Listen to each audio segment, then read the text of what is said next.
Yo, what's up, guys? NBA talk. We have a season of games tonight. Right now I want to look over of who won and who lost. This trade deadline of 2016. Um, for my winners of the trade deadline, or who made the most out of this thing, will be the Clippers, the Cavaliers, and the Detroit Pistons. So let me get this over with. The Detroit Pistons, who made the most out of all the teams, who made the most moves out of this whole thing. They were able to acquire Tobias Harris from Orlando Magic, giving up Brandon Jennings and Aaron Elisova, which pretty much gives youth on their side a good shooting. Not necessarily good defense, but I'm sure the coach will shape him into form. Um, the Detroit Pistons also got Dantas Montejunas, the center, and Marcus Thorne, the veteran sharpshooter from both players from the Houston Rockets. So, congratulations to the Detroit Pistons for making the most out of this. Now they have depth coming off the bench. They have a new young talent who probably will be starting, probably in power forward or small forward, either or. Where I don't know which place will Marcus Morris will be in. So it's gonna be either him or Tobias in the power forward spot. So the next team is the Cavaliers, who acquired Channing Frye for the Orlando Magic. Originally the Orlando Magic was having a deal with Clippers, but apparently the Clippers put it to a side so they could go for other trades and then later pick that up. But apparently the Orlando Magic didn't want to have it. They didn't want to waste no time. They didn't want to wait on the Clippers, so they made a deal with the Cavaliers. A very interesting thing. So now Cavaliers have more spacing now. This guy, he's a good three-point shooter. He can space the floor, so just in case Kevin Love has to come off the floor, now you have Channing Frye just like pretty much filling the void again. Like now you have someone who can stretch the floor, shoot. That's pretty much good for this team. Um, the Clippers, lastly for the winners, were able to land Jeff Green from the Memphis Grizzlies in exchange for Lance Stevenson and a first-round draft pick. This is a very good pick to get by. Now this guy could possibly be the answer to the Clippers' three-spot problem, because the small forward spot has been probably the most weakest point in the Clippers for the past couple of seasons. You had Matt Barnes, now you had Lance Stevenson, who both of them failed offensively. You have Paul Pierce, but it's just that old age and father time has truly hit him hard, and he could barely put up 20 minutes a game. So hopefully this guy can fill the void. This guy becomes a free agent after this season.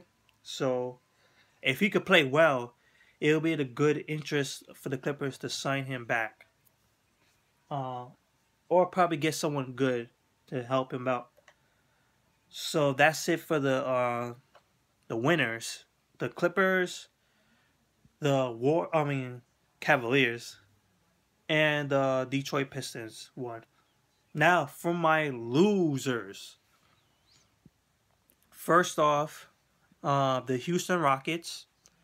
Next off is the Chicago Bulls. And thirdly, my New York Knicks. So first off, I'm going to put my New York Knicks, which is pretty much the most obvious loss to this trade deadline.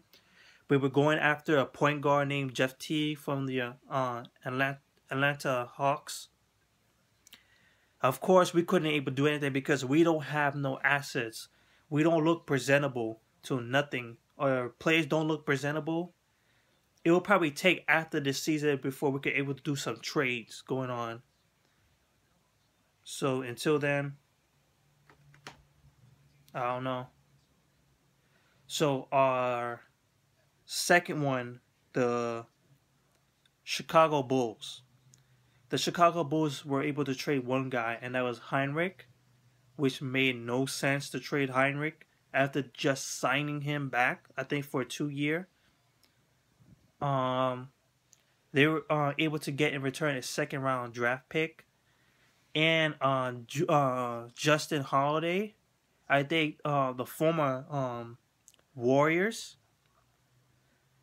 He was. I think he won. He was one of. He was part of the NBA champions that last year.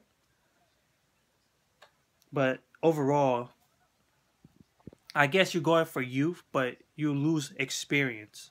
Truly lose experience.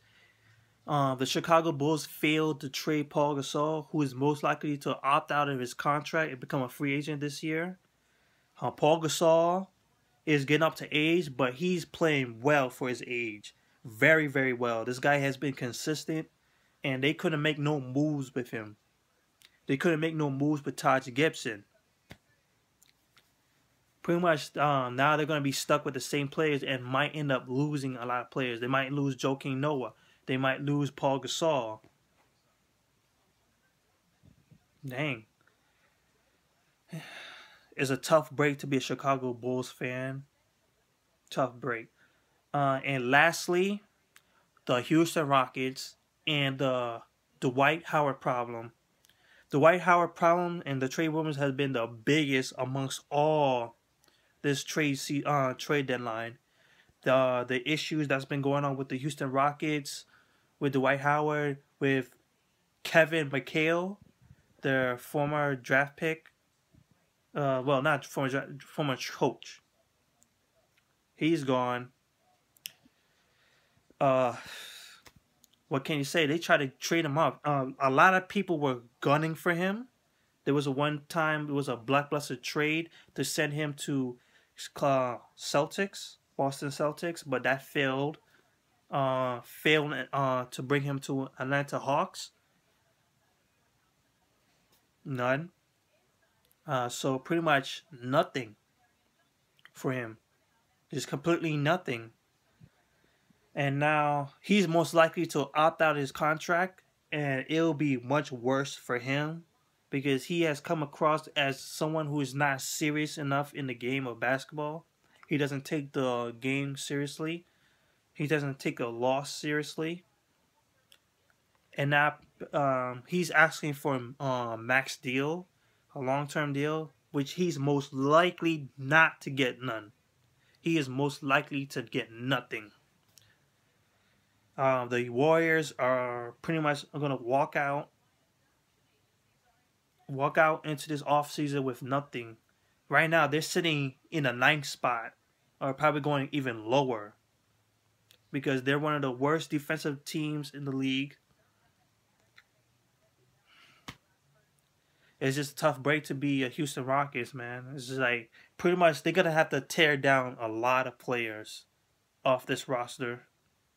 Truly. So that's pretty much it for me for this trade deadline. So pretty much I have Clippers, Detroit Pistons, and Cavaliers as the winners of this trade deadline, and Houston Rockets, Chicago Bulls, and New York Knicks as the losers of this trade deadline. So leave your comments below. Tell me who won this trade deadline, who proved the most, who sucked bad in this trade deadline. Because I know my Knicks sucked balls this trade deadline. They couldn't get nothing. So that's it for me. I'll be putting up a couple of videos for the games tonight. Until then, peace out.